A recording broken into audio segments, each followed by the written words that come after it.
오늘 우리에게 주신 하나님의 말씀은 신약성경 빌립보서 1장입니다. 주보에는 2장으로 나와 있습니다만 잘못된 것입니다. 빌립보서 1장 27절에서 30절의 말씀입니다. 신약성경 319쪽이 되겠습니다.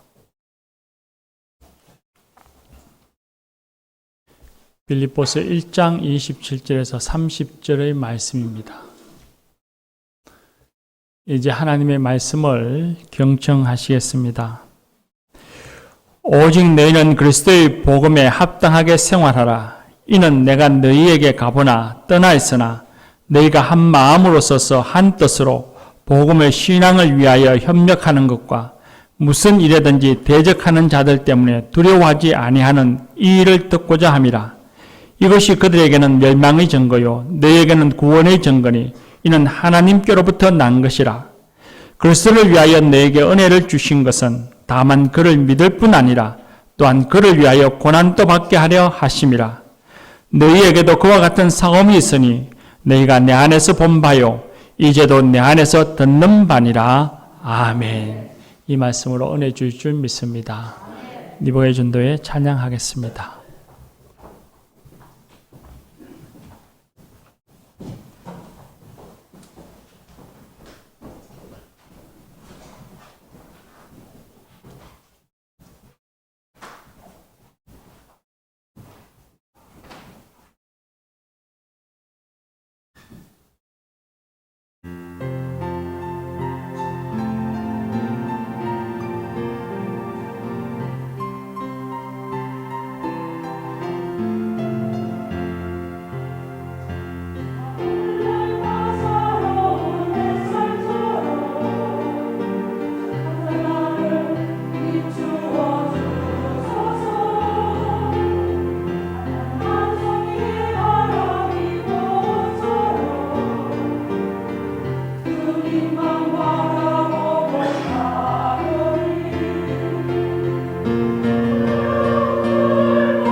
들판에 핀 한 송이 꽃 같은 신앙이 되십시다. 귀한 찬양 감사합니다. 할렐루야. 오늘은 종교개혁 기념주일입니다. 정확하게 내일 31일이죠. 마르틴 루터가 1517년 10월 31일에 비텐베르그 성당 문에 가톨릭 교회를 비판하는 95개, 95개조의 반박문을 붙이는 그날로 시작해서 종교개혁이 시작되어졌고 내일은 그 종교개혁의 505년을 맞이하는 날입니다. 제가 사진을 한 4장 준비했습니다. 한번 보시겠습니다. 이 사진의 얼굴이 우리는 잘 아시는 루터입니다. 아주 미남으로 그려놓았습니다. 그리고 또 다른 사진을 보시면 비텐베르그 성당입니다. 이 성당의 정문에 루터가 로마 가톨릭 비판하는 95개조의 반박문을 붙이게 됩니다. 그 붙인 글을 보시면 다음 사진 보시면 이건 그때를 기억해서 정문에다가 새겨는 95개조의 반박문이고 또 다음 사진을 보여주시면 이건 95개조의 반박문에 인쇄해놓은 그런 인쇄물입니다. 이 일로 인해서 이제 루터가 종교개혁을 시작하게 되어졌던 겁니다. 예, 됐습니다. 500여 년 전에 로마 가톨릭 교회의 부패는 아주 심각했습니다. 그 중에서 한 가지를 예를 들어보면 성직을 공공연하게 매매했습니다. 당시에 성경은 전부 라틴어로 되어져 있었고 예배 드릴 때도 라틴어로만 예배를 드렸습니다. 그런데 라틴어를 한자도 알지 못하는 사람들이 돈을 주고 사제직을 샀고 그리고 성직자가 되었습니다. 그리고 그런 사람들 가운데서는 교회의 재산으로 고리대금을 하거나 술집을 하거나 여관을 하거나 심지어는 도박업까지 손을 대어서 운영하는 성직자들도 있었습니다. 성직자 독신주의는 그저 허울뿐이었고 실제는 축첩이 공공연하게 이루어져서 비밀로 성행되어졌습니다. 그런 가톨릭 교회의 세속화와 부패가 절정에 이르는 것이 바로 면죄부를 판매하는 일이었습니다. 당시 교황청은 성 베드로 성당을 건축하기 위해서 막대한 자금이 필요했습니다. 그 자금을 충당하기 위해서 사용된 것이 면죄부였습니다. 돈을 주고 죄를 면해주는, 교환하는 것이었습니다. 교회는 판매업자들에게 위탁해서 면죄부를 대중에게 팔았습니다. 그들은 이렇게 외쳤습니다. 자, 여기 면죄부가 있습니다. 이 한 장이면 당신은 물론 당신 부모님의 죄도 사할 수 있습니다. 당신들은 부모님의 고통 소리를 듣지 못합니까? 우리를 구해다오, 면죄부를 사서 여기에서 벗어나게 해다오 하는 부르짖는 소리가 들리지 않습니까? 당신은 짐승입니까? 부모를 외면하겠습니까? 그렇게 외치면서 면죄부를 사람들에게 팔았습니다.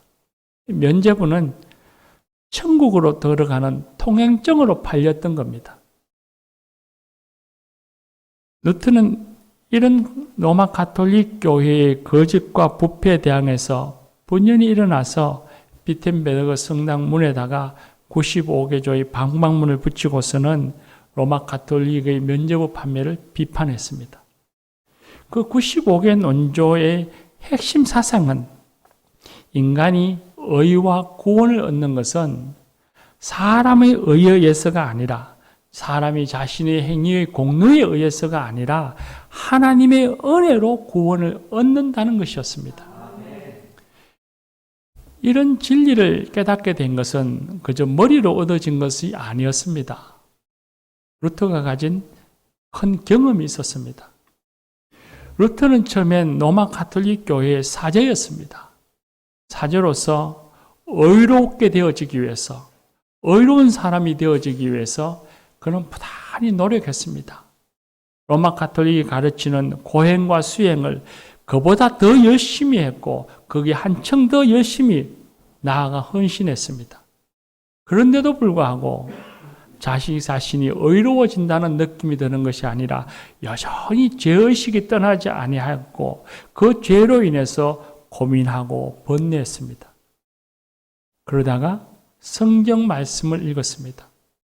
로마서 말씀을 읽으면서 인간의 의와 구원이 자신의 행위에 의해서가 아니라 하나님의 은혜로 얻게 되어진다고 하는 진리를 발견합니다. 특별히 그 가운데 로마서 1장 17절 말씀입니다. 복음에는 하나님의 의가 나타나서 믿음으로 믿음에 이르게 하나니 기록된 바 오직 의인은 믿음으로 살리라 함과 같으니라. 이 진리를 발견했습니다. 그리고 루터는 인간이 오직 믿음으로 의롭게 된다는 확신을 가지고서 가톨릭 교회가 가르치는 여러 가지 수행과 면죄부 판매를 비판했습니다. 그렇게 비판할 수밖에 없었던 이유는 로마 가톨릭이 가르치는 또 혹은 약속하는 그 행위들이 전부 다 반성서적이고 성경에서 어긋난 일이고 예수 그리스도의 십자가의 죽음을 헛되게 하는 것이었기 때문이었습니다. 교우 여러분, 우리의 구원은 우리 자신의 의로움으로 얻어지는 것이 아닙니다. 하나님의 은혜로 얻는 것입니다. 하나님의 의란 예수 그리스도 안에 나타난 예수 그리스도를 통해서 우리에게 보여주신 하나님의 사랑입니다. 독생자 아들 예수 그리스도로 하여금 우리의 죄를 대신 지고 십자가에 죽게 하심으로써 우리 죄를 용서하시고 의롭게 하시는 하나님의 자기 희생적인 사랑, 그것이 곧 하나님의 의이고, 그래서 하나님의 의는 하나님의 은혜라고 말하는 것입니다. 이 하나님의 은혜가 아무런 값없이 우리가 뭔가 대가를 들이지 않았는데 아무런 값없이 우리에게 주어졌기 때문에 우리는 이 은혜를 복음이라고 부릅니다. 이 구원을 복음이라고 부르고 그리고 우리에게 주신 하나님의 선물이라고 말합니다. 이 은혜를 받아들이는 것, 이 은혜를 의지하는 것이 바로 믿음입니다. 자신의 행위가 아니라 오직 하나님의 은혜에 의해서만, 오직 그 은혜를 믿음으로서만 의롭게 될 수 있습니다. 그래서 루터가 오직 은혜로 솔라그라티아, 오직 믿음으로 솔라피데라고 슬로건을 내걸고 종교개혁 운동을 일으켰던 것입니다.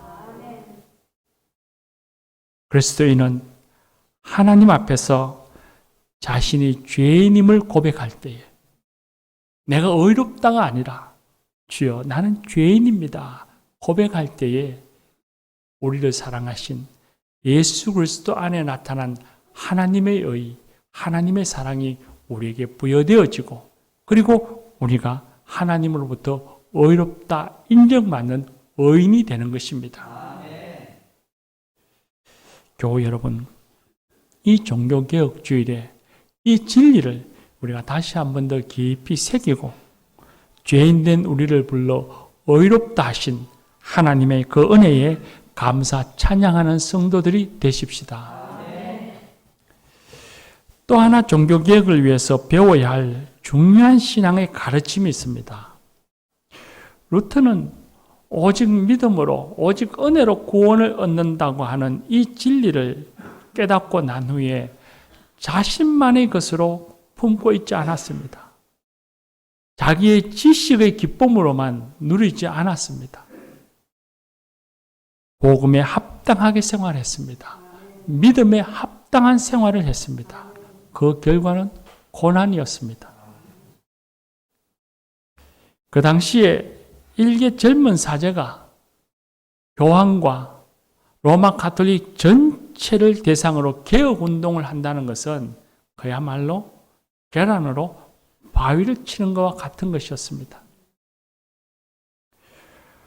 루터가 95개 조항의 반박문을 붙인 지 얼마 지나지 않아서 그는 로마 가톨릭으로부터 이단으로 정죄를 받았고 당시에 신성 로마 제국의 황제였던 칼 5세가 소집한 보름스 국회로부터 그는 파문당했습니다.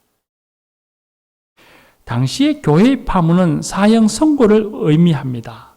파문당한 사람은 누구나 돌로 쳐 죽여도 아무 잘못이 없습니다. 그럼에도 불구하고 루트는 자신의 생명이 경각에 달려 있음에도 의연하게 보름수 국회에 참여해서 자신의 소신을 굽히지 않았습니다. 나는 여기에 서 있습니다. 보름수 국회 건물의 기와장들처럼 원수들이 많다고 하더라도 예수 그리스도의 이름으로 승리할 것입니다. 그러면서 그 권세자들 앞에서 담대히 외쳤습니다. 루트만이 아닙니다. 당시에 루트가 외치는, 가르치는 성경의 진리에 동의하고 동참하였던 많은 개신교인들도 역시 박해를 받았습니다. 그들은 정든 고향과 집을 내버리고 도망가야 했습니다. 잡혀서 화형을 당하기도 하고 차명을 당하기도 했습니다. 당시의 주류요, 시대의 흐름이라고 할 수 있는 로마 가톨릭 교회의 가르침을 그들이 수용하고 따랐더라면 그들은 아마 평안한 생활을 했을 것입니다. 그러나 그들은 그렇게 하지 않았습니다. 루트가 전하는 진리, 그 복음을 따랐고 그 따름의 고난을 그들은 기꺼이 감내했습니다. 거짓 사상에 현혹되어지지 아니하고 참 진리를 향해서 나아갔고 그 결과 주어지는 고난을 오히려 그들은 기뻐했습니다. 복음에 합당한 생활을 한 이들은, 그리고 그들이 받는 고난은 단지 종교개혁 시대만의 일은 아니었습니다. 초대교회 때로부터 믿음에 합당한 생활을 했던 사람들이 있었고 그 합당한 생활로 인해서 고난받는 일들은 이 교회 역사에 늘 있어 왔습니다. 로마 시대의 초대교회와 성도들이 로마로부터 엄청난 박해를 받았다는 것은 우리는 다 익히 알고 있습니다.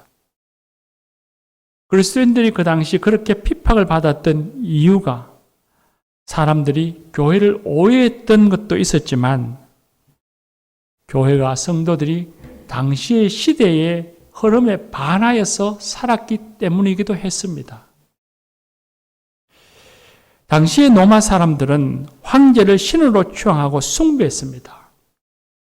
우리로서는 지금 잘 이해할 수 없지만 그 시대의 사람들은 인간인 황제를 신처럼 경배했습니다.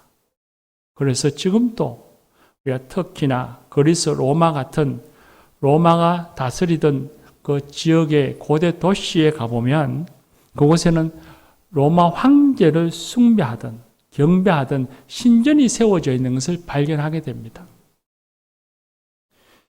그런데 그리스도인들은 그렇지 않았습니다.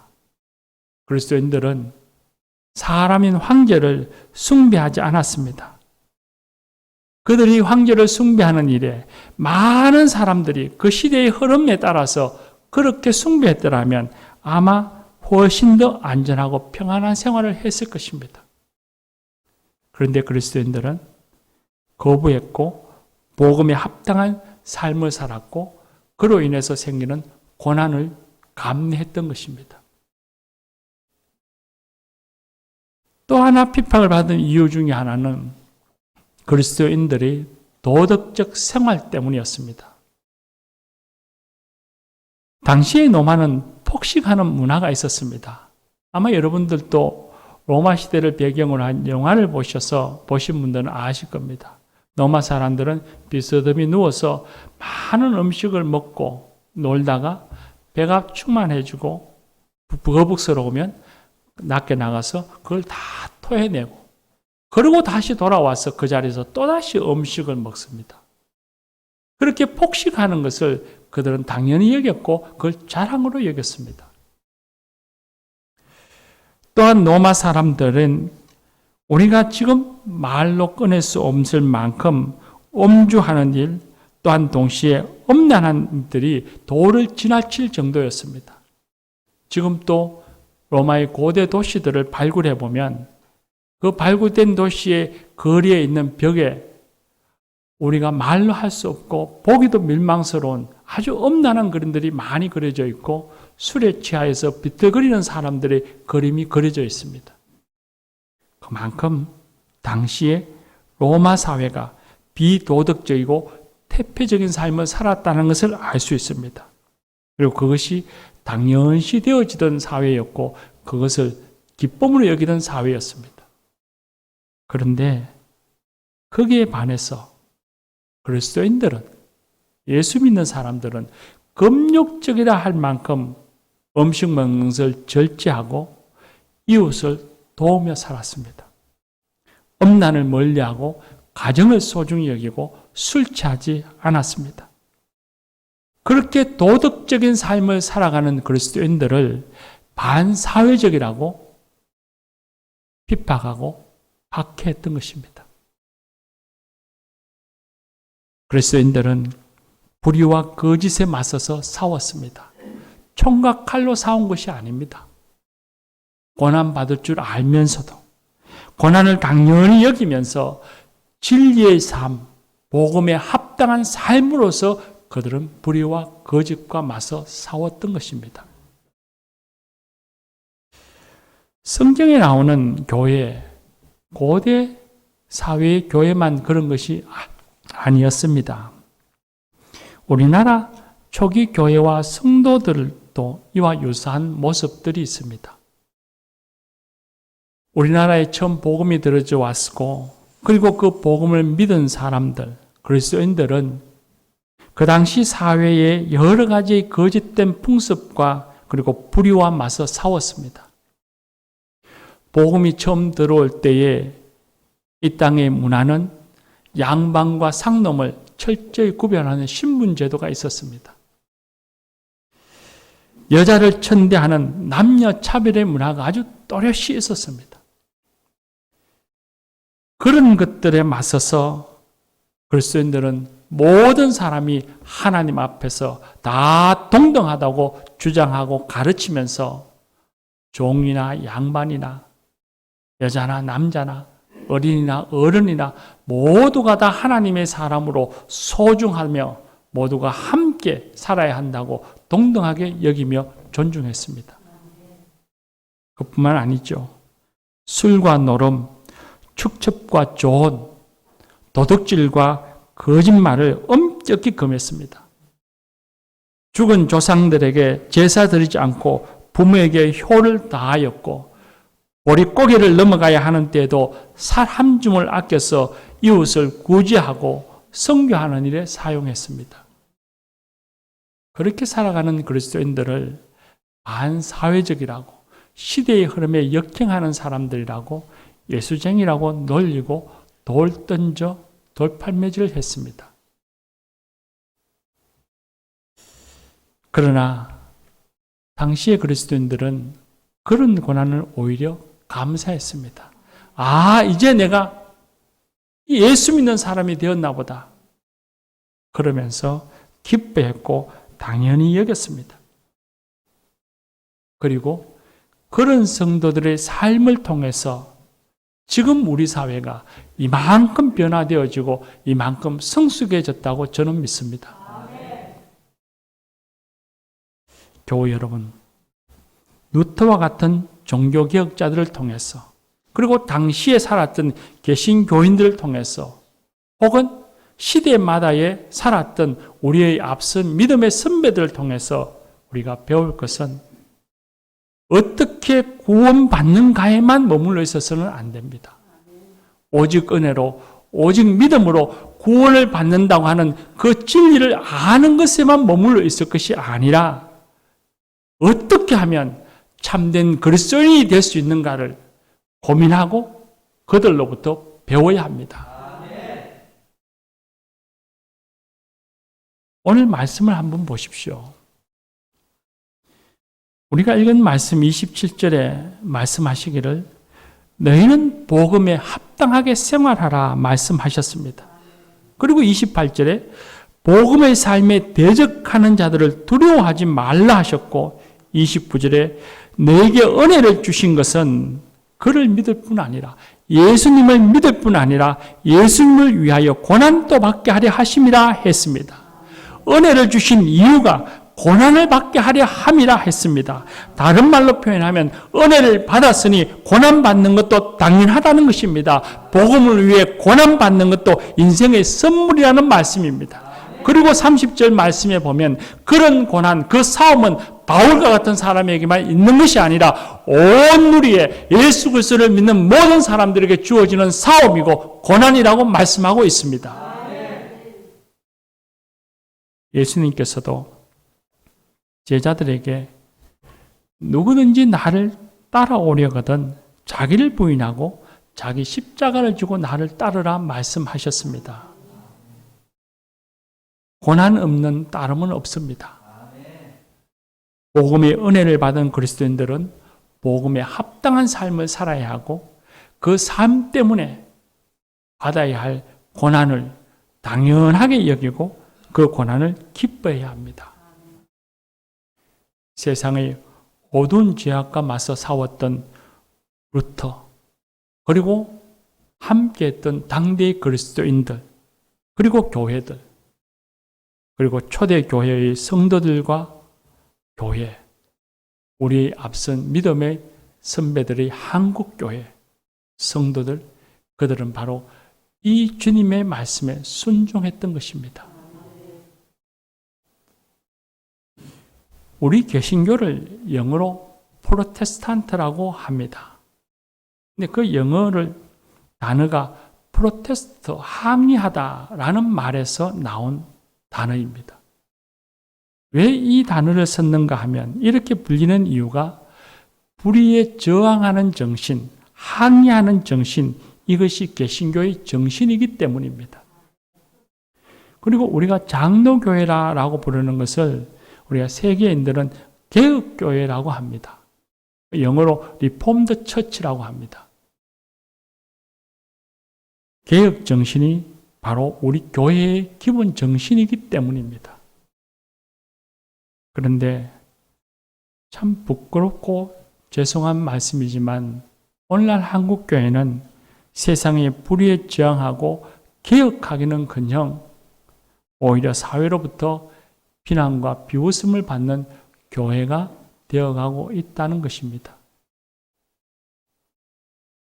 교회가 세속화되어지고 성도들의 삶이 예수를 믿지 않는 사람들의 삶과 또는 불신자들의 삶보다 더 나을 것이 없기 때문 아니겠습니까? 교회가 한국 사회에 선한 영향력을 주지 못하고 있습니다. 참으로 부끄럽고 민망한 이야기지만 그러나 그것이 우리의 현실이기도 합니다. 오늘 루터가 살아있다면 아마 저와 여러분을 향해서 그리고 한국교회를 향해서 종교개혁 운동을 하자고 했을지도 모르겠습니다. 루터가 쓴 95개의 조항의 반박문을 보면 그 반박문의 첫 번째 조항은 신자들의 전생애가 참회로 지속되어야 한다는 것입니다. 그리고 마지막 95개조 조항은 신자들은 거짓된 그 평화의 위안이 아니라 많은 고난을 통하여 천국에 들어가야 한다는 것입니다. 처음에는 참회, 회개고 마지막은 고난입니다. 우리는 지금 한국교회의 현실을 바라보면서 다른 사람의 불의를 책망하기 전에 우리 스스로 하나님 앞에 서서 우리 자신의 모습을 회개해야 합니다. 저 사람은 잘못했고 저 사람 때문에 저 사람이 못나서가 아니라 나 때문에 라는 마음을 가져야 합니다. 우리는 하나님 앞에 죄인으로 설 때만 의롭게 됩니다. 하나님 앞에 설 때에 우리는 언제나 죄인으로 남아 있어야 합니다. 이 진리를 잊지 말아야 합니다. 나아가서 우리는 주님을 위하여 받는 고난을 각오해야 합니다. 복음에 합당한 생활을 위해 받는 고난을 기뻐해야 합니다. 당연히 여겨야 합니다. 그리스도인들이 이 세상에 살아갈 때 고난이 있는 것이 이상한 것이 아닙니다. 오히려 고난이 없는 것이 이상한 일입니다. 우리에게 고난이 없다면 그 이유는 두 가지일 것입니다. 하나는 우리가 완전해서, 온전해서 고난이 고난으로 여겨지지 않는 경우일 것입니다. 두 번째는 우리가 하나님의 뜻대로 살고 있지 않기 때문일 것입니다. 복음에 합당한 삶을 살지 않고 세상의 거짓과 불의에 적당히 타협하며 좋은 것이 좋다고 외치며 살고 있기 때문일 것입니다. 우리가 온전하지 않으니, 저와 여러분이 온전하지 않으니 우리가 고난이 없다면 그 이유는 두 번째일 것입니다. 복음에 합당한 삶을 살아가는 그리스도인들에게는 반드시 예수님 때문에, 우리가 믿는 신앙 때문에 불평과 고난이 있어야 합니다. 그런 고난이 없고 불편이 없다면 자신의 신앙을 한번 살펴보고 자문해 보아야 합니다. 과연 나는 참된 그리스도인인가? 나는 정말 이웃을 사랑하며 살고 있는가? 내 것을 내어놓고 있는가? 어려운 이웃을 긍휼히 여기는 마음이 내게 있는가? 나는 복음을 전하며 사는 일에 애쓰고 있는가? 예수님을 알지 못하고 죽어가는 영혼들을 위해서 애통해하며 슬퍼하는 마음이 있는가? 나는 도덕적 삶을 살고 있는가? 가족과 동료들에게 선한 영향력을 끼치며 살고 있는가? 나는 오직 하나님만을 기뻐하며 살아가고 있는가? 스스로를 자문해 와야 합니다. 사랑하는 교회 여러분, 너트는 많은 고난을 받으면서도 끝까지 하나님을 믿는 믿음을 잃지 않고 하나님이 자신에게 맡기신 그 삶을, 그 길을 끝까지 달려갔습니다. 그것이 오직 믿음으로 의롭게 된 사람의 모습이라 믿습니다. 아멘. 저와 여러분도 오직 은혜로, 오직 믿음으로 구원받은 하나님의 자녀들이지 않겠습니까? 아멘. 그러니 오직 믿음의 삶, 복음에 합당한 삶을 우리가 끝까지 달려가십시다. 아멘. 성령님께서 우리를 도우시고 우리를 이기게 해 주실 것입니다. 아멘. 기도합시다.